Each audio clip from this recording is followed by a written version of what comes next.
Bakıda tikinti şirkəti vətəndaşa məxsus mənzildə icazəsiz söküntü apararaq əşyalarını oğurlayıb.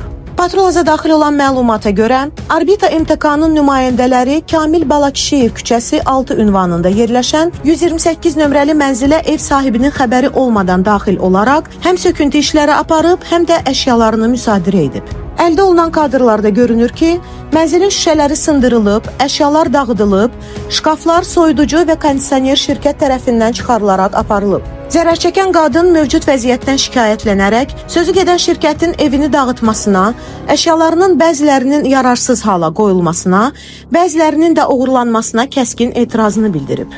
Qeyd edək ki, yaşayış sahəsinə sahibkarın icazəsi olmadan daxil olmaq, şəxsi əmlakı dağıtmaq və ya aparmaq həm mülki, həm də cinayət qanunvericiliyinə ziddir. Belə hallarda hüquqi məsuliyyət nəzərdə tutulur. Bu cür özbaşınalıqlar bir daha göstərir ki, bəzi tikinti şirkətləri vətəndaşın hüququnu heçə sayır və qanuni dövlət prinsiplərinə məhəl qoymur. Dövlət qurumları bu kimi hallara dərhal müdaxilə etməli, mülkiyyətin hüququnun pozulmasına qarşı ciddi tədbirlər görməlidir. Gülbəniz Səfərova, Günay Salayeva, Patrul, AS. Kamil Balakişiyev 6 Dropun mənzil 128-də mən yaşayıram, hal-hazırda yaşayırdım. Mənim icazəm olmadan gidib söküntü aparıblar burada. Söküblər qapımı, pəncərəmi, hər şeyi. Pirus burada mənim olub termom, onu söküblər, aparıblar. Burada olub stenka mebelim, söküb aparıblar.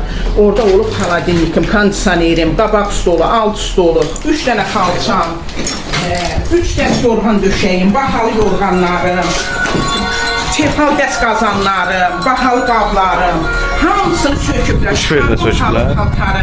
Şifrdə? Hə, onun. Hamısı uşağımın bahalı paltarları, hamısı özümün. Onların nə ixtiyarı var ki, mən açar vermədən bunlar şey eləyibdir, söküblər, buraya giriblər.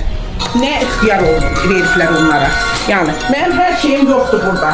Xahiş edirəm, bunu nəzərə alasınız.